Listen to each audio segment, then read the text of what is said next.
오늘 이 아침 저와 여러분에게 주시는 하나님의 말씀은 신약성경 데살로니가전서 제5장 12절로부터 15절까지의 말씀입니다. 제가 전 성경으로는 332면에 기록이 되어 있습니다. 데살로니가전서 제5장 12절로부터서 15절까지의 말씀입니다. 다 찾으셨으면 우리 오늘 이 아침 믿음을 가지고 우리 함께 읽겠습니다. 형제들아, 우리가 너희에게 구하노니 너희 가운데서 수고하고 주 안에서 너희를 다스리며 구원하는 자들을 너희가 알고 그들의 역사로 말미암아 사랑 안에서 가장 귀히 여기며 너희끼리 화목하라. 또 형제들아, 너희를 권면하노니 게으른 자들을 권계하며 마음이 약한 자들을 격려하고 힘이 없는 자들을 붙들어주며 모든 사람에게 오래 참으라. 삼가 누가 누구에게든지 악으로 악을 갚지 말게 하고 서로 대하든지 모든 사람을 대하든지 항상 선을 따르라. 아멘. 오늘 아까신 주님의 말씀을 중심으로 해서 교회를 향한 하나님의 뜻이라는 제목을 가지고 주님 말씀 나누고자 합니다. 우리 옆에 분하고 한번 할까요? 교회를 향한 하나님의 뜻을 아십시다. 교회를 향한 하나님의 뜻을 아십시다. 여러분 알고 계신가요? 교회를 향한 하나님의 뜻이 무엇인지. 오늘 귀한 집사님께서 귀한 찬양을 하나님 앞에 올려드렸습니다. 믿음에서 믿음을 더하여 라고 우리 따라서 한번 할까요? 믿음에서 믿음을 더하여, 믿음에서 믿음을 더하여. 이 말씀은 그냥 지어진 말이 아니라 성경의 로마서 1장에 있는 말씀이지요. 복음에는 하나님의 의가 나타나서 믿음에서 믿음에 이르게 합니다 라는 거예요. 그래서 우리가 진정한 믿음은 어떤 믿음일까? 굉장히 중요한 부분이에요. 여러분, 믿음이 있어야 변화가 돼요. 믿음이 있어야 즐거워요. 믿음이 있어야 기뻐요. 믿음이 있어야 신앙생활 할만해요. 여러분 그렇죠? 그래서 이 믿음이라는 게 정말 중요한데, 그럼 믿음이라는 것이 무엇일까 물으신다면 우리 이렇게 설명을 해요. 자, 제가 예를 하나 들어볼게요. 오늘은 거룩한 주일입니다. 주일이기 때문에 우리는 예배당에 나오면 복을 얻습니다. 믿으십니까? 대답이 이렇게 약하십니까? 오늘 복 얻어야 되잖아요. 오늘 거룩한 주일입니다. 예배당에 나와서 예배드리면 복을 얻습니다. 믿으십니까? 왜 복을 얻죠? 왜 복을 얻죠? 왜 복을 얻는다는 믿음이 저와 여러분에게 생기시죠? 왜 이 일에 대해서 아멘 하시죠? 여러분 아셔야죠. 하나님께서 일곱째 되는 날 예배드리는 그날에 복을 이미 주셨기 때문에요. 믿으십니까? 그게 하나님의 말씀이니까요. 하나님의 말씀이에요. 이게 믿음이에요. 하나님의 믿음. 네 말씀을 내 삶에서 적용했네. 순종했네. 그러니 이 순종 앞에 이 말씀이 어떻게 해요? 이루어지는 거예요. 그래서 믿음에서 어디로? 믿음으로. 믿어지십니까? 여러분, 우리의 믿음은 때로 연약할 때가 있어요. 내가 열심히 하면 하나님이 도와주시겠지. 그 길이 참 멀고도 험해요. 그래서 안 기뻐요. 신앙생활 감당해도 언제나 우울해요. 진짜 내 삶이 정말 그러한가? 안 될 때가 더 많으니까요. 근데 여러분, 무엇이 빠져 있냐면 내 삶이 힘들고 어려워도 하나님이 이미 그리스도 예수 안에서 예비하신 그 믿음의 역사, 그 믿음의 나라, 하나님의 역사를 우리가 어떻게 해요? 볼 수 있어야 돼요. 그것을 보고 오늘 이 상황을 이겨내는 것을 우리는 뭐라고 한다? 믿음이라고 이야기하는 거예요. 그러기에 그 나라를 보지 못하면, 그 나라 안으로 들어가지 못하면 우리는 믿음이 없는 거예요. 이해되십니까? 목사님, 믿음이 없다니요? 믿음은 있지요. 누구의 믿음을 믿어요? 나의 믿음을 믿어. 내 믿음. 내가 생각하는 내가 주어가 된 믿음. 그러니까 우리는 바람이 불고 흔들리면 늘 언제나 쓰러지고 넘어져요. 우리가 흔들리지 않고 쓰러지지 않는 믿음은 딱 하나뿐이에요. 하나님의 말씀에 대한 믿음. 그 말씀이 내 안에 뿌리채 있을 때 우리는 어떤 바람이 불어도 사랑하는 주님 앞에 서갈 수 있는 거예요. 사랑하는 여러분, 이 믿음에서 믿음이 이루어질 때에 우리의 삶이 변화가 돼요. 왜 내 신앙생활엔 변화가 없을까? 왜 내 삶에는 간증이 없을까? 나는 이렇게 힘들고 어렵게 주님 앞에 남아도 왜 주님은 나를 도와주시지 않는 것일까? 우리는 늘 질문하죠. 그때마다 주님은 우리의 믿음을 두드리시는 거예요. 아들아, 딸아, 너의 믿음이 아니라 누구의 믿음? 하나님의 말씀에 대한 믿음. 이 믿음을 너가 진짜 붙들고 있느냐? 그것을 우리에게 말씀해 주십니다. 그때 우리의 삶은 변화가 일어나요. 하나님 나를 도와주실 줄을 믿습니다. 힘든 상황 속에서도 하나님의 피할 길은 반드시 예비하시는 하나님, 하나님 어려움 속에서도 사람이 감당할 시험 외에는 주시지 않는 나의 하나님을 믿습니다. 그 믿음이 내 안에 있을 때에 힘이 나고 일어서게 되고 변화가 일어나는 거예요. 그때 감사가 일어나는 거예요. 사랑하는 여러분, 저와 여러분의 신앙의 믿음이 이 자리에 서야 돼요. 근데 우리가 때때로 이런 아쉬움이 있어요. 목사님, 맞습니다. 근데요, 나는 신앙생활을 잘해요. 내 믿음은. 근데 교회는 아닌 것 같아요. 라고 이야기할 때가 있어요. 참 아쉬운 이야기죠. 우리 이럴 때 있어요. 아버지 하나님 앞에 나는 경건해. 나는 거룩해. 근데 내가 다니는 교회는 그게 아닌 것 같아. 여러분, 교회에 대한 뭐가 빠진 거죠? 하나님의 믿음이 빠진 거잖아요. 교회에 대한 하나님의 믿음이 없는 거예요. 여러분, 한번 질문해 볼까요? 우리 자신이 성전이라는 건 믿으십니까?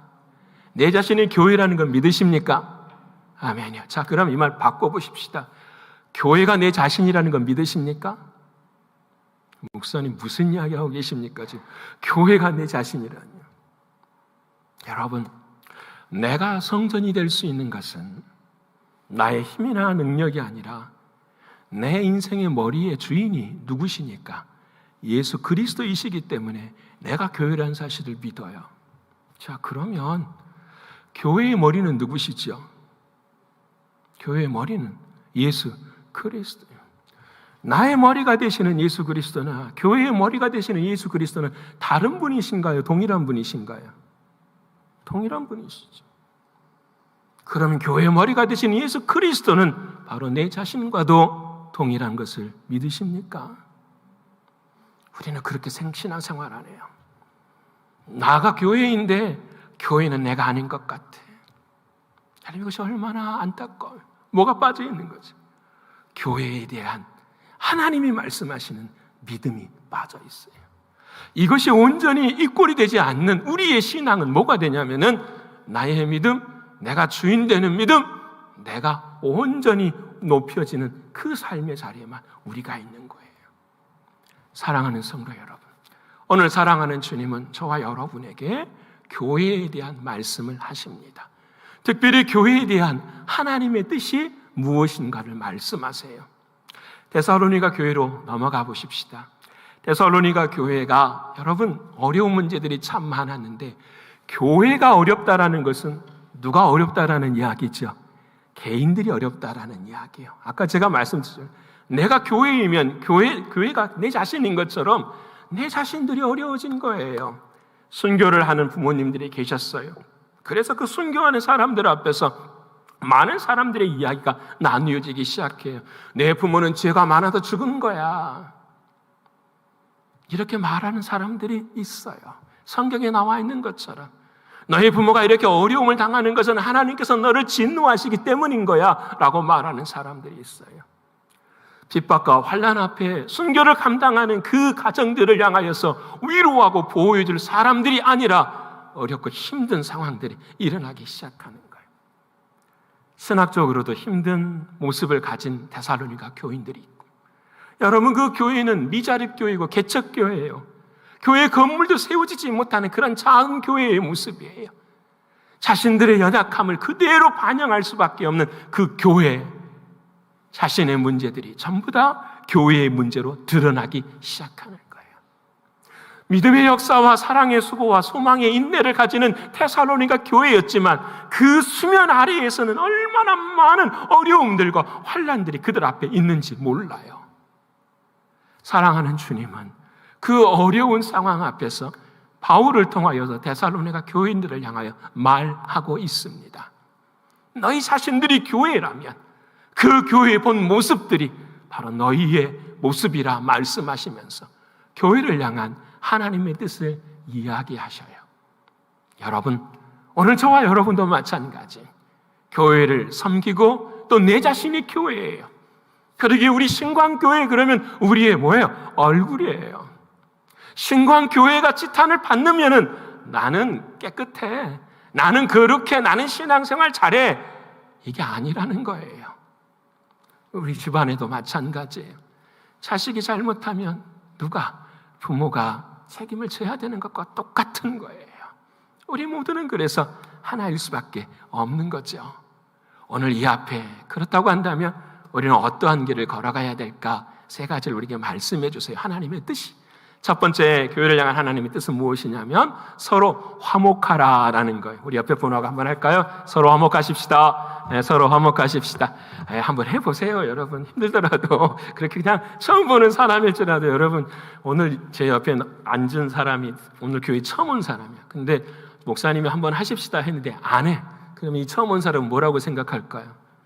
아, 무시하네. 그러지 않겠어요? 여러분 한번 생각해 보세요. 나도 인간인데 똑같은 거잖아요. 그러게 한 번씩 할 때는 정말 중요해요. 다시 한번 합시다. 서로 화목하십시다. 서로 화목하십시다. 오늘 본문 13절에 그렇게 말씀을 하세요. 우리 13절 같이 한번 읽어볼까요? 자, 시작. 그들의 역사로 말미암아 사랑 안에서 가장 귀히 여기며 너희끼리 누구끼리요? 너희끼리 화목하래.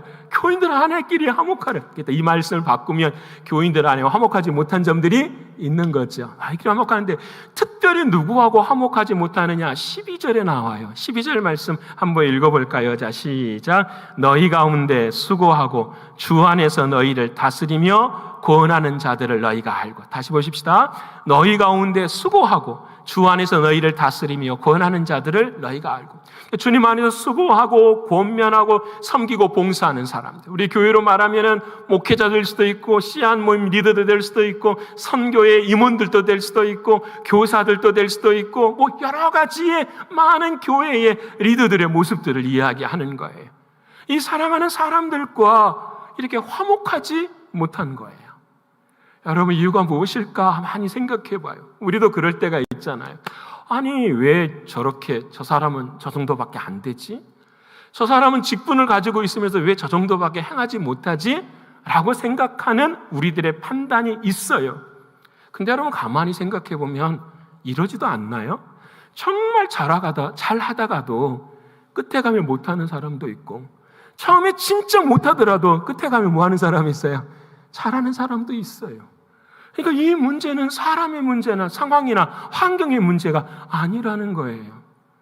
이 사람은 언제든지 변할 수 있는 그 지점에 초점을 두면 안 된다라는 거죠. 그러게 여러분, 성경을 보면 처음에 화목하지 못한 사람들이 있었어요. 누가 있었을까요? 아담과 하와가. 처음에는 둘이 옷을 벗고 살아도 화목했었어요. 그렇죠? 옷을 벗고 지내도 화목한 인생이었어요. 근데 어느 날 하와가 아담에게 서로의 잘못을 뭐하죠? 전가하기 시작하는 거예요. 이유가 뭘까요? 그들의 마음 가운데 화목하지 못한 이유는 딱 하나예요. 죄 때문이에요. 여러분, 아담과 하와의 자식을 낳았어요. 가인과 아벨이 있어요. 여러분이 가인과 아벨의 둘이 화목해야 됨에도 화목하지는 못했어요. 왜 화목하지 못했을까요? 이 지점이 참 중요해요. 왜 화목하지 못했을까? 가인이 아벨을 그냥 미워했을까? 뭐 때문에 그러면 미워했을까? 이유가 뭘까?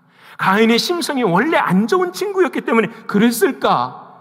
성경을 보면 하나님께서 아벨과 그의 제사는 받으시고 가인과 그의 제사는 받지 않으셨다고 이야기해요. 자, 이 부분이 진짜 중요한, 왜 우리가 화목하지 못하는가에 대한 설명을 저는 이제 여기에서 찾아내요. 가인이 바치는 제사, 하나님, 내가 여기 있는데 오늘 이 시간 하나님 앞에 예배를 드리는 이 제사를 하나님이 받지를 않으셨다라는 거예요. 그러면 도대체 왜 안 받으셨는가? 무엇이 문제인가? 제사는 하나님 앞에 내가 죄인이라는 사실을 알고 그 죄를 대신해서 이것을 바치니 내 생명을 살려주시고 주님 이것을 취해 주시옵소서라는 눈물의 회개가 있는 게 제사잖아요. 그렇죠? 근데 가인과 그의 제사는 받지 않았다 하니 그 가인은 자신을 죄인으로 여긴 적이 없는 거죠. 가인은 나는 죄인이 아니야. 상황이나 환경이나 형편이 안 좋아서 그런 거지 나는 그렇지 않아. 근데 하나님은 지적해. 아니, 가인과 그의 제사는 받지 아니하시고. 오늘 저와 여러분의 삶 가운데 왜 화목하지 못했을까? 가인은 죄사함을 얻지 못했기 때문에, 나는 죄인이라는 사실을 잊어버렸기 때문에, 상황이나 환경이나 사람 때문이라고 이야기하면서 내 삶을 그렇게 감옥처럼 가두어 버렸기 때문에요. 여러분, 오늘 저와 여러분의 화목의 문제가 혹시 이와 같은 문제가 있지는 않습니까? 우리의 심령의 깊은 곳을 바라볼 수 있기를 원합니다. 여러분, 이번 주 드라마 바이블 읽으면서 아브라함 이야기 많이 들으셨죠? 아브라함 이야기 너무너무 행복하고, 그래서 지난 토요일에 22장에 드디어 아브라함이 하나님 앞에 뭘 받죠? 칭찬받는 놀라운 역사가 일어나요. 참, 근데 여러분, 그 칭찬받는 믿음의 역사 바로 앞에 하나님께서 주시는 놀라운 아브라함의 은혜가 있었어요. 그것이 무엇이었냐면 아브라함이 하갈을 취했었어요. 하갈을 취해가지고 이스마엘을 낳았어요. 하나님이 하지 말라는 것을 해버리고 말았어요. 하갈과 이스마엘이 멀리 떠나게 돼요. 아니, 쫓아냈지요. 하갈 이스마엘이 눈물을 흘리면서 쫓아내는 곳이 어디냐면 애굽 땅으로 가게 된 거예요. 근데 그 애굽 땅에 아브라함도 함께 후에 걸어가게 돼요. 그래서 그 아브라함이 애굽 땅에서 조금 지내다가 뭘 했냐면 살려고 우물을 파기 시작했어요. 근데 그 우물을 팠더니 그 애굽 땅의 그 당시 주역이었던 아비멜렉이 와가지고 그 우물을 어떻게 해요? 뺏어가 버려요. 여러분, 어떻게 해야 되죠?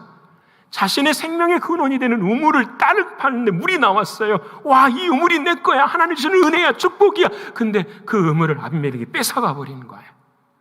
싸워야죠. 차지해야죠. 근데 아브라함이 완전히 다른 방향을 해요. 아비멜렉을 불러요. 아비멜렉을 축복해줘요. 그리고 그 아비멜렉에게 오히려 자신의 것들을 줘요. 그리고 그 우물 앞에서 맹세를 하게 돼요. 여러분, 완전히 다른 거잖아요. 그런데 아브라함과 아비멜렉은 화목하게 됐어요. 화평했어요. 근데 어떠한 내용으로 화평했느냐? 우리가 생각하는 것과 완전히 다른 방향이에요. 어떻게 화목했죠?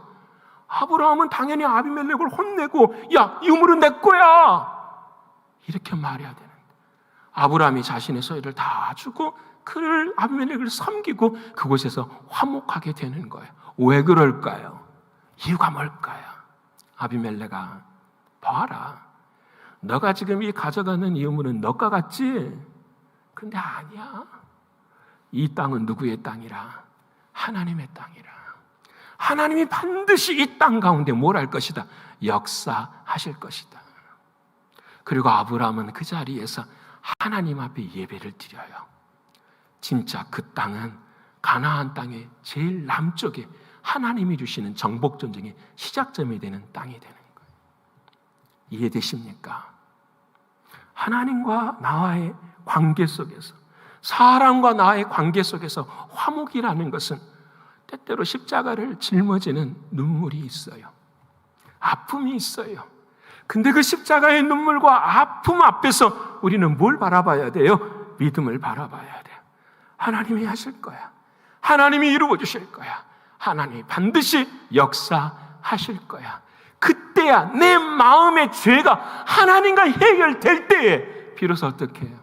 화목의 역사가 일어나는 거예요. 여러분, 이게 우리에게 주신 하나님의 말씀이에요. 그래서 화목이라는 단어가 헬라어로 에이레네라는 단어인데, 이것은 국어사전에는 그래요. 상대방과 나와 관계가 좋은 것. 근데 헬라 사람들은 그렇게 이해하잖아요. 화목이란 무엇이냐면 관계가 서로 안 좋아도 끝까지 그 관계 속에서 누구를 의지하는 거죠?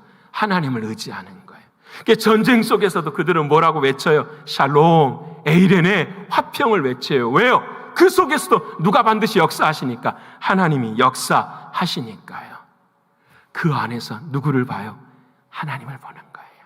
자, 오늘 본문의 말씀으로 돌아가 보십시다. 어떻게 서로 화목하라 하시면서 하나님이 이 본문에서 그 말씀을 끄집어내시는가. 13절을 다시 한번 보시면 13절 보세요, 여러분. 13절 그들의 무엇으로? 역사로 말미암아. 이 그들이라고 하는 건 누구를 가리키는 거죠?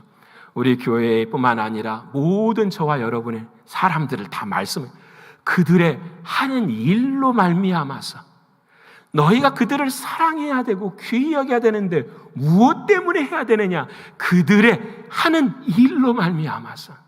그들이 하는 일이 어떤 일일까요? 방금 제가 설명한 어떤 일? 십자가를 짊어지는 사람의 일이 아니라 누구의 일? 주님의 일이라는 것을 말씀하는 거예요. 그래서 그들 앞에서 사랑 안에서라고 말이, 이 사랑이라는 말이 사람과 사람과의 관계의 사랑이 아니라 아가페의 사랑이에요. 하나님이 하시는 사랑을 이야기하는 거예요. 그 일이 주님의 일이니까, 그 일이 거룩한 일이니까 너희는 어떻게 하라? 하나님의 사랑으로 사랑하라는 거예요. 적용해 볼까요? 왜 우리가 화목하지 못할까? 가정 안에서도 남편과 아내도 똑같아요. 누구로 바라보면 화목하지 못해요? 사람의 일로 보면 그래요. 사람의 일로 보면 왜 이 정도밖에 되지 않을까요? 사랑하는 부모와 자녀들도 똑같아요. 사람의 일로 바라보면은 정죄하고 평가하고 판단하게 되죠. 이 정도밖에 안 됩니다. 근데 오늘 본문에 이 어려운 현실 속에서 화목할 수 있는 유일한 길을 말씀하는데 사람의 일로 보는 것이 아니라 뭘로 봐요? 거룩한 일, 주님의 일로 바라보는 거예요. 바로 이것이 여러분 우리 교회에서 작은 일 하나를 섬기는 모든 일도 뭘로 바라봐요? 주님의 일. 옆에 분 합시다. 주님의 일로 바라봐야 됩니다. 주님의 일로 바라봐요. 내 남편이 하는 일도 뭐예요? 주님의 일. 사랑하는 우리 아이들이 하는 일도 뭐예요? 주님의 일이요. 지금 앞에는 못마땅해요. 근데 그 아이를 향한 뭐가 있어요? 믿음이 있는 거죠. 하나님의 역사하심이 있는 거죠. 그러게 그 앞에서 우리는 뭘로요? 주님의 일로, 거룩한 일로 바라보는 거예요. 이때의 역사는 화목의 역사가 일어나는 거예요. 사랑하는 주님께서 마가복음 9장에 우리에게 이런 말씀을 하십니다. 화목하는 길을 말씀하시는데 우리 같이 한번 읽어볼까요? 자, 시작. 소금은 좋은 것이로되 만일 소금이 그 맛을 잃으면 무엇으로 이를 짜게 하리요? 너희 속에 소금을 두고 서로 화목하라 하시니라. 아멘. 그러니까 다음 주부터서 교회 나오시면 주머니에 뭘 담고 와야 돼요? 소금을 담고 와가지고 다 뿌려야 돼요. 그렇죠? 소금. 그렇잖아요. 지금 소금은 좋은 거예요. 너희 속에 뭘 두고? 소금을 두고. 이렇게 바라보면 안 되는 거죠. 자, 그러면 소금이 뭔가라는 거예요. 왜 주님은 소금을 두라고 했을까? 소금의 기능은 여러 가지가 있지만 그 중에 중요한 것은 다른 것들을 썩지 않게 하는 거잖아요. 썩지 않는다라는 말은 그것을 그대로 보존한다라는 말이에요. 다른 말로 표현하면 소금은 영원하게 유지하게 가는 것. 이것이 소금. 그래서 하나님의 언약을 말할 때 영원한 언약을 뭐라 말씀하시냐면 소금 언약이라고 이야기하는 거예요. 자, 여러분 주님의 말씀을 적용해 보십시다. 상대방이 서로 만났어요. 자, 보세요. 사람의 일로 바라보면은 우리는 갈등할 수밖에 없지만 사람과 사람이 만나는 그 사이에 뭘 뿌려야 돼요? 소금을 뿌려야 돼. 하나님의 영원한 약속, 언약을 뿌려야 돼. 그 언약이 뭘까요? 예수 그리스도의 십자가의 보혈을 뿌리는 거예요. 이 십자가의 보혈, 피의 언약, 이 소금의 언약이 우리의 삶 가운데 있을 때에 사랑하는 그 가운데이까 거룩한 일로 주님의 일로 믿어질 때에 우리는 서로 어떻게 해요? 화목해질 수 있음을 우리에게 말씀해 주시는 거예요. 사랑하는 여러분, 오늘 저와 여러분 모두가 다 함께 길을 걸어갈 때마다 서로 화목하십시다. 어떻게 하면 화목해질 수 있는가? 여러분 다시 말씀드려요. 사람의 일로 보는 게 아니라 누구의 일로 봐야 된다. 거룩한 길을 봐야 돼요. 그래서 여러분 베드로전서 4장 11절에 주님께서 이 열매를 어떻게 말씀하시냐면 이렇게 말씀하십니다. 우리 같이 한번 읽어볼까요? 자, 시작. 만일 누가 말하려면 하나님의 말씀을 하는 것 같이 하고 누가 봉사하려면 하나님이 공급하시는 힘으로 하는 것 같이 하라. 이는 범사의 예수 그리스도로 말미암아 하나님이 영광을 받으시게 하려 함이니 그에게 영광과 권능이 세세에 무궁하도록 있느니라. 아멘. 이해되시죠? 무엇을 해도 누구하고 함께하는 것처럼 예수 그리스도, 주님의 허락하신 소금, 주님의 피가 저와 여러분의 뭐예요? 관계 속에서 어떻게 해요? 있어야 되는 거예요. 사단은 늘 언제나 우리를 상황이나 환경이나 사람으로 바라보게 해요. 여러분, 틀린 거예요. 누구나 다 그렇게 볼 수 있어요. 하지만 그것을 넘어서서 우리는 소금을 뿌려야 돼요. 믿음으로 바라봐야 돼요. 하나님의 약속 안에서 바라볼 때에 우리는 그 감옥과 같은 속에서 어떻게 해요? 나올 수 있는 거예요. 이것이 화목하는 거예요. 사랑하는 여러분, 우리 모두가 다 날마다의 삶의 자리 속에서 서로 화목하는 저와 여러분의 신앙과 믿음이 되기를 축원합니다. 여러분, 두 번째로 오늘 우리 교회에게 주시는 말씀은 뭐냐면 서로 유익하라라는 말씀이, 우리 같이 한번 해볼까요? 서로 유익합시다. 서로 유익합시다. 서로 뭐가 돼야 될까요? 이익이 됐으면 좋겠어요. 그렇죠, 여러분? 서로 이익이 됐으면 좋겠어요. 옆에 분하고 한번 합시다. 당신은 나에게 이익이 됩니다. 당신은 나에게 이익이 됩니다. 어떤 사람이 이익이 될까요? 좋은 사람을 꼭 꼬집는 사람도 어떻게 해요? 이득이 될 거예요. 저 앞에서 여러분들은 어떤 사람이 이득이 될까요? 막 말이 어눌해도 막 여러분이 아멘 하면은 저에게는 뭐가 될까요? 이익이 되겠죠, 여러분? 그래요, 안 그래요? 이게 중요해요. 서로. 근데 오늘 본문에는 그런 말씀이 나오진 않아요. 유익이라는 말에 대해서 말하지 않아요. 우리는 여러분 신앙생활을 하면은 이럴 때가 있어요. 좋은 게 좋은 거지. 그렇죠? 그것을 화목하는 거라고 생각할 수가 있어요. 그게 유익한 거라고 생각할 수 있어요. 근데 오늘 본문에 그렇게 말씀하지 않아요. 14절의 말씀인데요. 굉장히 강력한 말씀을 하세요. 우리 같이 한번 읽어볼까요? 자, 시작. 또 형제들아 너희를 권면하노니 게으른 자들을 권계하며 마음이 약한 자들을 격려하고 힘이 없는 자들을 붙들어주며 모든 사람에게 오래 참으라. 데살로니가 교인들을 향해 말하는 거예요. 여러분, 교회 안에 어려움이 많은데 여러분, 우리 이렇게 하십시다. 좋은 게 좋은 것이 아니라 첫 번째 뭐냐? 게으른 자들은 뭐 하십시다? 어드모니시먼트, 훈계합시다. 굉장히 강한 어조예요. 여러분, 이 게으르다라는 원래 뜻이 뭐냐면 군대에서 행군을 하는데, 여러분 그렇잖아요. 군장 메고 행군을 하는데 그 군장의 대열에서 낙오되는 사람들이에요. 이 사람들은 여러분 그 군대장들이 그냥 내버려두지 않아요. 더 얼차례를 주고 더 기운을 내게 해가지고 어떻게 해요? 그 대열에 합류할 수 있도록 하게 하는 거예요. 이때 쓰는 단어가 바로 이 어드모니시먼트, 훈계하다라는 굉장히 강력한 단어예요. 두 번째는 마음이 약한 자들은 뭐 해주며 격려해주고 이렇게 말씀을 하고, 세 번째는 힘이 없는 자들에게는 뭐 해주라? 붙들어 주어라. 자, 이 말씀을 보면은 약하고 부족하고 모든 사람들이 다 있어요. 이 사람들을 훈계도 하고 붙들어주고 격려해줘서 서로가 서로에게 뭐가 되게 하라? 유익이 되게 하라. 저는 그래서 말씀을 정했어요. 그렇구나. 이 말씀은 서로 유익이 되게 하라라는 말씀이구나. 그래서 유익이라는 단어가 무슨 뜻이야? 모아서 아름답게 하는 것이 유익이에요. 여러분 이해되십니까? 유익이라는 단어는 어떤 단어냐면 모아서 아름답게 하는 게 유익이에요. 여러분 함께 모여져야 돼. 여러분 저는 이렇게 밖에 활동을 거의 안 해요. 교회 하는 일도 제가 벅차요. 사실은 설교 준비하고 이런 일도 사실은 벅차서 하고 싶은 일들도 있지만 못할 때가 참 많아요. 근데 제가 그래도 다니는 곳이 있어요. 그게 뭐냐면 좀 말씀이 좋으신 목사님이 오신다면 그곳에는 가요.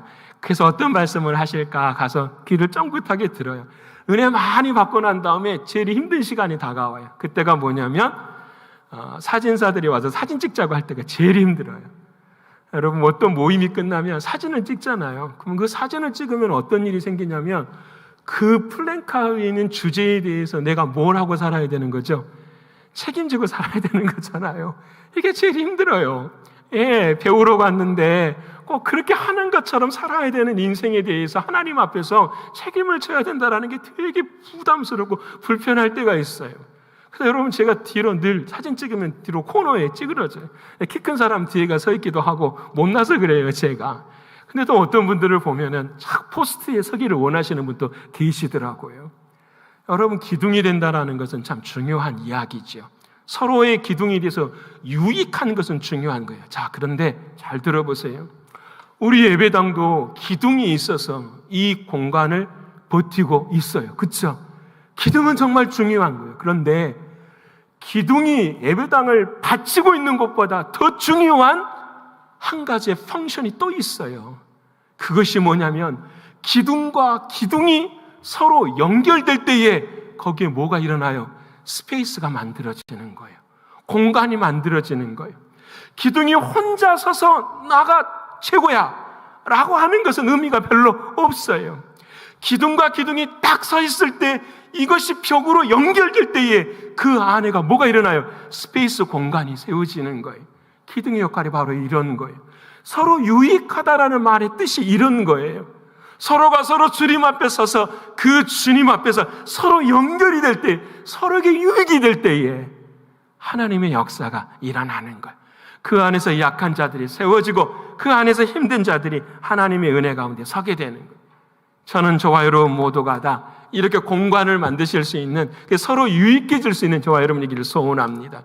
그러면 어떤 사람이 되지 않아야 되느냐? 첫 번째는 게으른 자가 되면 안 돼. 옆에 분 합시다. 게을러서는 안 됩니다. 게을러서는 안 돼. 왜 말씀하시면 옆에 보고 웃으십니까? 상대방이 게으르다고 생각하십니까? 게을러서는 절대로 안 돼요. 근데 그 당시에 게으른 사람들이 있었어요. 여러분 이미 알아요, 우리가. 그 교회에 어떤 사람들이 게을렀냐면, 주님이 곧 오신대. 아, 그래? 그럼 세상 일 할 거 없네. 주님 오시기만 기다리고 살면 되니까. 옛날에 다미성교의 사람들처럼 재산 다 갖다 바치고 구름만 바라보고 있는 사람들처럼 살았어요. 일주일이 지났는데 주님이 안 오시네. 한 달이 지났는데 주님이 안 오시네. 한 달 동안 교회에서 먹여주고 입혀주고 재워줬어요. 근데 6개월이 지나도 주님이 안 오시네. 이 사람들이 어떻게 해요? 일은 안 하고 갈수록 짐이 되어지고 폐가 되어지기 시작하는 거예요. 그들을 향하여 게으른 자들이라고 이야기를 해요. 이런 자들은 어떻게 하라? 혼을 내라는 거예요. 여러분, 그런데 이 말씀을 묵상하면서 참 깨닫는 것은 뭐냐면, 여러분, 게으른 자들은 육신이 게을러서 게을러요, 영이 게을러서 게을러요. 이게 중요해요. 영이 게으르면 육신이 게을러져요. 여러분 이해되십니까? 여러분, 영이 하나님 앞에서 깨어있으면 삶도 하나님 앞에서 어떻게 해요? 깨어있게 돼요. 여러분 정말 중요한 진리예요. 데살로니가 교인들은 잘못 알아서 그런 게 아니에요. 하나님 앞에서 영적으로 온전히 깨어있지 못하기 때문에 이런 일이 일어나는 거예요. 그래서 여러분, 이단에 빠진 사람들, 여러분 이단이라 그러니까 다른 곳에 가는 사람도 있지만 내 자신이 이단일 수도 있는 거예요. 내 자신이 이단에 빠진 사람들의 가장 큰 특징이 뭔지 아십니까? 그게 바로 삶이 흔들린다라는 거예요. 삶이 흔들려. 저 사람은 어제 지난주까지만 해도 진짜 열심히 산 사람이에요. 근데 어느 날부터서 교회에 나오지를 않아. 여러분 육신이 게을러서 그래요? 아니면 영적으로 게으르기 때문에 그래요? 영적으로. 하나님과의 관계가 어떻게 해요? 멀어지기 시작하네. 그것이 삶의 자리 속에서 드러나는 거예요. 근데 사람들은 대부분 안 그렇게 생각해요. 나의 영은 괜찮은데 내 육신이 그래서 그래. 아니요. 여러분, 그래서 우리는 신앙의 삶을 살아갈 때에 사업이 잘 되면 잘 될수록 더 누구 앞에 나와야 될까요? 주님 앞에 더 나와야 되는 거예요. 무슨 일이 잘 풀리면 잘 풀릴수록 하나님 앞에 더 나와서 어떻게 해요? 하나님을 더 사랑해야 되는 거예요. 이게 깨어있는 파수꾼의 역사가 되는 거예요. 근데 우리는 많은 부분 그렇지 못하지요. 예를 하나 들어보십시다. 게으른 사람이라고 하나님보다 혼난 사람이 있었어요. 성경에. 누구죠? 달란트 비유에서 한 달란트 받은 사람이에요. 그 사람에게 주님이 오셔서 뭐라고 말씀하시죠? 이 악하고 그 다음에 뭐라고 하죠? 게으른 종아 그래요. 아니 내가 왜 게을러요? 여러분 이게 중요해요. 이 일을 하지 않아서 게으른 게 아니에요. 그 다음에 주님이 뭐라고 말씀하시면 이 악하고 게으른 종아, 너는 주인의 뜻이 무엇인지를 알지 못하였다라고 이야기하는 거예요. 주인이 어찌 심지 않는 데서 거둔다고 생각했느냐라고 이야기하는 거예요. 너는 왜 주인의 마음을 알지 못했느냐라는, 왜 영적으로 깨어있지 못했느냐라는 거예요. 오늘 저와 여러분의 삶 가운데도 게으른 것은 하나님의 말씀 앞에서 내가 깨어있지 못하는 거예요. 그래서 그 달란트 비유에 주님이 뭐라고 말씀하시냐면 결산할 때가 오나니 그렇게 하는 거예요. 저와 여러분이 결산할 때가 주님 앞에 와요. 자, 그러면 한 가지 물어보십시다. 내가 주님 앞에 섰어요. 우리가 천국 갔어요. 그러면 우리는 뭘 할 수 없는 것일까요? 여러분 생각해 보세요. 천국 가서는 교사도 할 수 없어요. 천국 가서는 어떻게 해요? 자동차 운전도 할 수 없어요. 천국 가서는 선교회장도 할 수 없어요. 천국 가서는 씨앗 리더도 할 수 없어요. 목사인 저는 천국 가서 설교도 할 수 없어요. 여러분 무슨 말씀 이해되십니까? 천국 가서 할 수 없는 세상에서 지금 주어진 모든 일에 대하여서 하나님은 뭐 하신다라는 거죠? 결산하시는. 그리고 이 모든 일에 대하여서 하나님은 너희가 뭐 소중히 여기기를 바라고 계신다라는 거예요. 여러분, 이것이 영적으로 깨어있는 우리들의 삶의 모습이에요. 여러분, 그날을 앉아서 기다리지 않고 일어서서 당당히 준비하는 우리들이 되기를 소원합니다. 오늘 찬양하신 집사님의 찬양의 가사처럼 그날에 사랑하는 주님께서 우리를 기다리시고 우리를 안아주시는, 기뻐하시는 그날. 그래서 여러분, 사랑하는 주님 앞에 섰을 때에 주님이 우리를 보고 뭐라고 말씀을, 야, 너가 나에게 유익했다, 이런 말들. 여러분, 이런 말 한번 들어야 되지 않을까요? 너가 나에게 진짜 유익했어. 여러분, 주님 우리에게 주시는 말씀 아니에요? 너가 나에게 진짜 유익했다는. 게으르지 않아야 돼. 두 번째는 뭐냐? 마음이 약한 자를 격려해야 돼. 옆에 분 합시다. 마음이 약한 자를 격려하십시다. 마음이 약한 자를 격려하십시다. 마음이 약해. 여러분 보세요. 대사관을 교회로 다시 들어가 보십시다. 아빠 엄마가 순교를 했어요. 이 아이들의 마음은 얼마나 약했을까요? 얼마나 두려울까요? 여러분, 교회도 마찬가지 아니겠어요? 여러 가지 많은 어려움들이 막 연단의 때에 막 올 때에 우리 모두가 다 마음이 다 약해 있어요. 그때 오늘 뭐라고 말씀하세요? 마음이 약한 자들을 격려하라. 근데 여기서 중요해요. 어떻게 격려해야 되는가? 우리가 이미 배웠잖아요. 이와 같은 말로 서로 뭐하라? 위로하라. 여러분, 마음이 약한 자들을 강하게 해주는 건, 여러분 자 보세요. 마음이 너는 약해, 너는 강해져야 돼, 강해져야 돼. 그건 잘못된 신앙이에요. 우리는 마음이 약하다고 주님 앞에 그런 걸 깨달으면 우리는 이렇게 해야 돼요. 네, 주님, 전 마음이 약해요. 근데 주님, 저는 한 가지 압니다. 내가 약할 때 뭐하다라는 사실을. 강하다라는 사실. 여러분, 이해되십니까? 마음이 약한 자들을 인간의 방법으로 이루어가는 것이 아니라 마음이 약한 자들에게, 그래, 너 안에는 부활의 주님이 함께 하셔. 너희 가운데 하나님의 역사가 함께 하셔. 너희 가정 가운데 함께 하셔. 그 부활의 주님이 너희에게 능력이 되셔. 그래서 주님이 말씀하잖아. 약할 때 곧 강함이라고. 바울이 그렇게 살았잖아요. 자신의 스펙 모든 것들이 다 강하다고 믿고 살았어요. 근데 바울이 진짜 강한 것을 깨닫고 난 다음에 이 모든 것은 배설물입니다라고 고백하잖아요. 이유가 뭐지요? 주님만이 강하시니까. 그 주님만이 드러나는 내 삶이 되기를 원하고 계시니까 그 삶 앞에 온전히 서가는 거예요. 사랑하는 여러분, 오늘 저와 여러분이 마음이 약할 수 있어요. 그래서 넘어질 수 있어요. 근데 그 속에서 주님이 바라고 원하시는 것은 포기하고 넘어지는 것이 아니라 사랑하는 주님 앞에 나아가는 거예요. 그래서 그 주님의 하나님의 사랑이 우리의 마음 가운데 기록되어지는 거예요. 여러분, 제가 이 신학자들은 별로 좋아하지는 않아요. 제 신학과 좀 많이 다른 사람이라. 이 데제르데 샤르댕이라는 이 사람이, 근데 신학은 별로 안 좋은데 믿음의 기도를 드린 게 있어서 여러분에게 소개해드리고 싶어요. 우리가 마음이 약할 때에 그 약함 속에서 나타나시는 하나님의 뜻이 무엇인가를 이 시간 우리 이 기도를 통해서 한번 같이 읽어봤으면 좋겠어요. 우리 같이 한번 읽어보십시다. 자, 시작. 몸에 하나 둘 나이 먹은 흔적이 생길 때, 그리고 이 흔적들이 내 마음을 흔들어 놓을 때, 나를 조금씩 움츠러들게 하고 쇠약해 하는 질병이 몸 안팎에서 생겨날 때, 나도 병들고 늙어간다라는 사실을 문득 깨달으며 두려움 속에 빠져들 때, 그리고 무엇보다도 나를 만들어 왔던 알지 못하는 위대한 힘들의 손길에서 자신을 잃어가고 있으며 속수무책으로 당할 수밖에 없다는 것을 마침내 느낄 때, 이 모든 암울한 순간에 하나님, 저로 하여금 알게 하소서. 그 모든 것은 바로 하나님께서 제 존재의 중심으로 들어와 저를 하나님께로 데려가기 위해 저를 조금씩 분해시키는 과정이면, 그 과정에서 하나님께서도 저만큼이나 아파하고 계시다는 것을 설명 안 해도 이해되죠. 내 마음이 약할 때 하나님이 나에게 원하시는 뜻이 무엇인지, 그리고 그 약할 때 사랑하는 주님도 함께 울고 계시다라는 사실을 여러분 잊지 않기를 원합니다.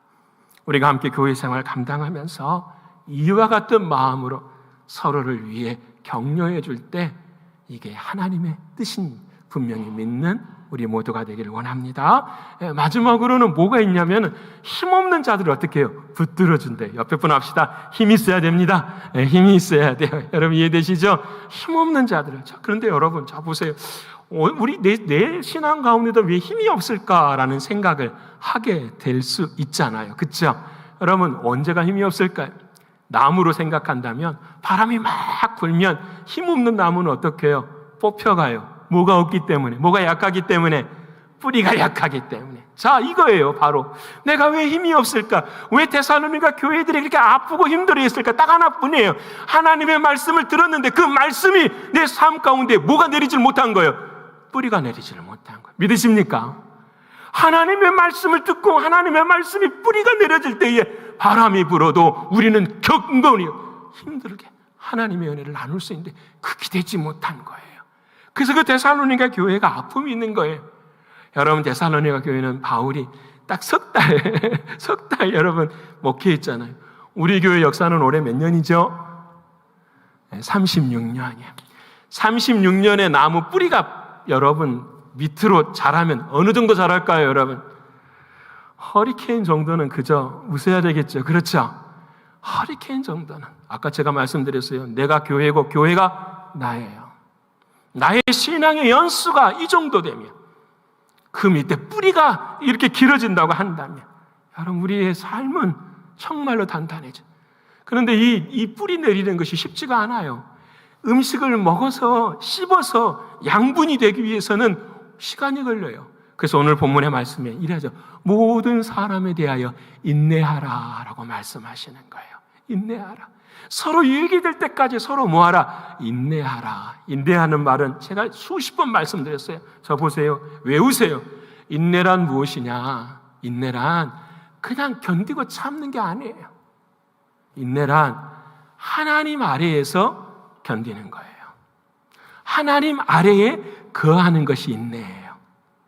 이런 상황과 환경 속에서도 하나님은 반드시 역사하십니다. 이 사실을 믿음을 가지고 바라보면서 하나님 밑에서 뭐 하는 거예요? 있는 거예요. 이것이 인내예요. 이게 신앙이에요.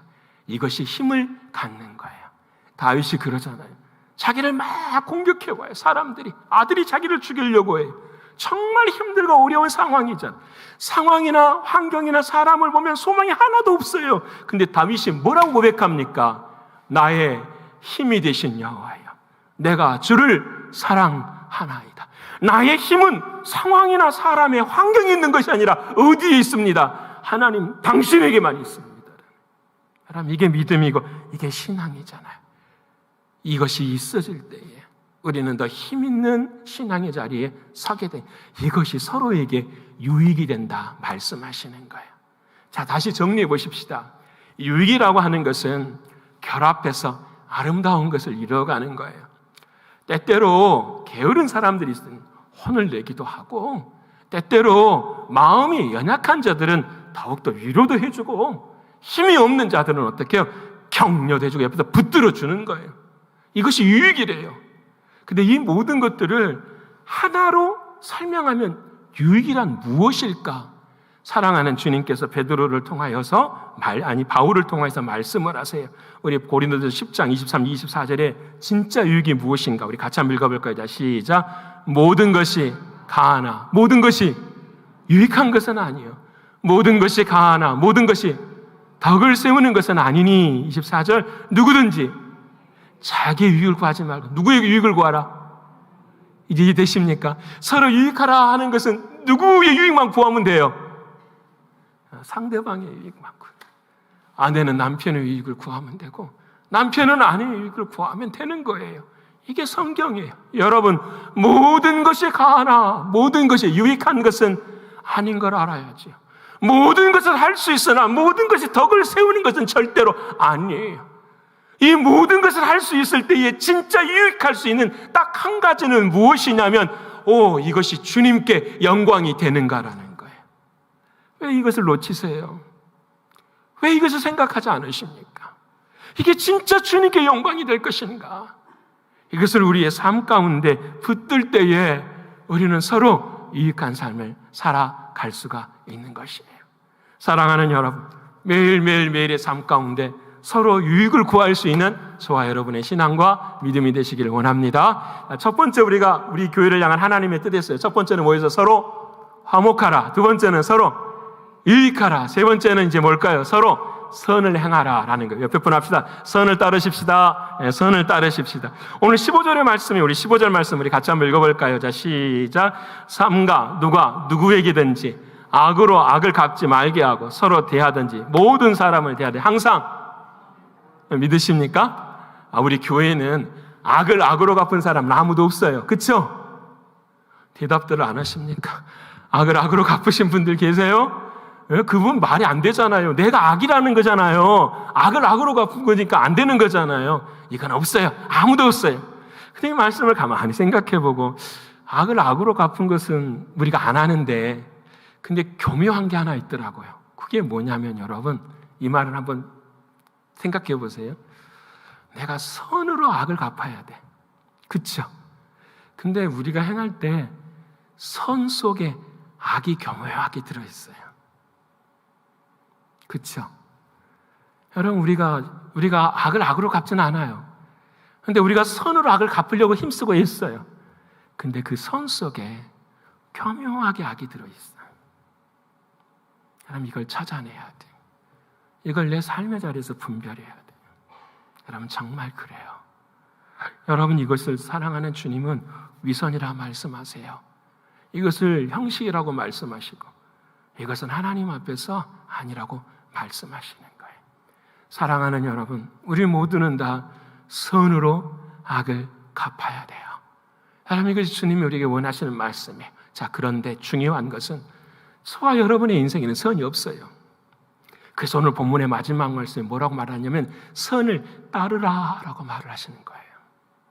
선을 행하라는 말도 될 수 있지만 선을 따르라라고 왜 하셨을까? 요한복음을 보면 이 세상에 선하신 분은 누구밖에 없어요? 하나님밖에 없어요. 그러니까 내가 선을 따르는 것은 누구를 따르는 거예요?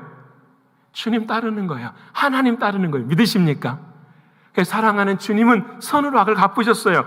베드로전서 2장 23절의 말씀, 주님이 어떻게 갚으셨는가 한번 볼까요? 자, 시작. 욕을 당하시되 맞대어 욕하지 아니하시고, 고난을 당하시되 위협하지 아니하시고, 오직 공의로 심판하신 이에게 부탁하시며. 예수님이 십자가에 못 박혔어요. 못을 받고 발에 못을 박고 옆구리에 창을 찌르는 그 사람들을 향하여서 그들이 욕했어요. 십자가 옆에 강도들도 예수님을 욕했어요. 그때 욕을 당하시되 맞대어 욕하지 아니하시고 고난당하시되 위협하지 않으셨어요. 그 다음이 중요해요. 목사님, 아니 욕하면 욕해야죠. 바른 길로 가야 된다고 우리는 밀어붙여야죠. 그럴 수 있어요. 근데 오늘 주님은 베드로를 통하여 더 깊은 이야기를 하세요. 그러면 악을 악으로 갚은 거야. 선으로 악을 갚아도 그 선 속에는 교묘하게 너의 악이 있는 거야. 그러니까 어떻게 하라? 그 마지막 말씀, 오직 공의로 심판하시는 이에게 뭐하라? 부탁하라. 저 사람은 정말 악한 사람이야. 근데 그 악한 사람을 향해서 우리가 할 수 있는 것은 악을 악으로 갚지 말고 선으로 포장한 악으로 행하지 말고 누구에게 맡기라는 거죠? 하나님께 맡겨. 옆에 분 합시다. 주님께 맡기십시다. 주님께 믿으십니까? 이게 주님 말씀이에요. 근데 우리는 우리가 하려고 할 때가 너무 많아요. 안 바뀌어요. 반편도 안 해도 안 바뀌어요. 내가 하는 것은. 근데 그들을 향하여 뭐 하면 바뀔까요? 기도하면. 왜 그래요? 그들의 주인은 누구시니까? 주님이시니까. 이게 비밀인 거예요. 우리 사랑하는 자녀, 가정, 우리 교회도 똑같아요. 여러분, 이 지점에서 우리가 한 가지를 더 생각해 볼 수가 있어요. 그래, 하나님이 그렇게 하시지. 그러면 사랑하는 주님은 여러분 중요한 점이 왜 욕을 욕으로 갚지 않으셨을까라는가? 왜 주님이? 왜 주님께서는 힘이 있으신 그 권세로 그들을 위협하지 않으셨습니까? 라는 거예요. 이게 중요한 거예요. 악을 악으로 갚아버리면, 힘으로 갚아버리면 저와 여러분이 구원을 못 얻어요. 이해되십니까? 십자가를 주님 앞에 지고 있어요. 사람들이 자기를 공격해요, 예수님. 그때 예수님이 뭐라고 말해요? 화가 나서 욕을 욕으로 갚으셨어요. 십자가 안 져. 그러면 저와 여러분은 구원이 없는 거예요. 사랑하는 주님이 욕을 욕으로 갚지 않으시고 악을 악으로 갚지 않으시고 선으로 악을 갚으신 이유는 딱 하나뿐이에요. 저와 여러분을 뭐 하시기 위해서? 살리시기 위해서, 사랑하시기 위해서. 그것뿐이에요. 그럼 이 말씀을 적용하면 오늘 내가 악을 악으로 갚아버리면 그 사람은 내 인생에 없는 인생이 돼버리는 거예요. 하나님의 사랑이 흐르지 못하는 인생이 돼버리는 거예요. 이게 눈물인 거예요. 어제 오후에 저희 집에 우리 교회를 다니지 않는 우리 한 가정이 왔어요. 그래서 아이들이랑 같이 잠깐이지만 시간을 보냈는데 남자애들 둘이라 막 그냥 장난도 치고 막 공 가지고 막 놀고 이렇게 힘들고 어려울 상황이 막 일어날 때가 있잖아요. 그냥 가르쳤어요. 하지마. 그 말 하지 말고 먼저 뭐부터 말하라. 아이가 어려운 일 생기면 I love you. 내가 너 사랑해. 그리고 그 다음 이야기하고 그 다음에 마지막에 또 뭐라고 말해야 돼요? I love you. 이게 선으로 악을 갚는 거예요. 우리는 그렇지 않아. 하나님, 우리 가정 가운데 우리 자녀들과 남편과 아내 가운데도 교회 안에도 똑같아요. I love you. 먼저 이 말이라고. 그리고 그 다음 정말 선으로 악을 이야기할 수 있도록 우리의 마음을 준비시키고 그리고 마지막에는 늘 언제나 하나님께 맡기고 I love you. 이렇게 고민하며 나아가는 것. 이것이 우리를 구원하신 하나님의 은혜의 사랑이에요. 사랑하는 여러분, 오늘 저와 여러분 모두가 다 서로 우리 모두가 다 하나님의 은혜와 은총 앞에서 선을 행하실 수 있는 저와 여러분 되기를 소원합니다. 이제 말씀 마치고자 합니다. 처음에 그랬어요. 내가 교회입니다. 그리고 교회가 내 자신입니다. 믿으십니까? 내가 교회이면 교회가 내 자신이에요. 자, 그러면 그 교회를 향한 하나님의 뜻이 무엇일까? 이 땅에 있는 우리 교회의 하나님을 향한 뜻은 무엇일까? 서로 화목하고 서로 유익을 구하고 서로 선을 따라 행하는 것. 이것이 하나님이 우리에게 주시는 길이에요. 이게 신앙이고 이게 믿음이에요. 결단코 나뉘어지지 않고 하나됨으로 이 모든 일들을 이루어 가실 수 있는 저와 여러분의 신앙과 믿음이 되시기를 간절히 축원합니다. 기도하겠습니다. 고마우신 주님 감사합니다. 우리는 늘 어리석어서 내 신앙만 괜찮으면 돼, 내 믿음만 괜찮으면 돼. 근데 사실은 그 안에 우리의 신앙과 믿음을 바라보면 정말 그러한가? 우리는 우리의 마음을 두드릴 때가 있습니다. 아버지 하나님, 내가 교회에 있듯이 교회가 나라는 사실을 잊지 않도록 하나님 도와주시옵소서. 그래 언제나 어느 순간에나 이 땅 위에 하나님의 뜻이 교회를 통하여 이루어지는 우리의 가정과 우리의 사회가 될 수 있도록 인도하여 주시옵소서. 아버지, 오늘 교회를 향한 주님의 말씀을 들었습니다. 서로 화목하라고 하신 말씀, 그리고 서로 유익이 되라고 하시는 말씀, 서로 항상 선을 따라 행하라고 하시는 주님의 말씀을 들었습니다. 부족하고 연약하지만 이 길을 걸어갈 수 있는 우리 모두가 될 수 있도록 도와주시고 주의 성령께서 이 시간에도 우리들의 모든 마음들을 하나님께서 해결하여 주심으로 감옥에서 나와 정말 주님과 온전한 연합을 이루어낼 수 있는 우리 모두가 되게 하여 주시옵소서. 하나님께서 이루시고 인도하시고 함께 하심을 감사를 올려드리며 사랑이 많으신 예수 그리스도 이름 받들어 감사함 기도 올리옵나이다. 아멘.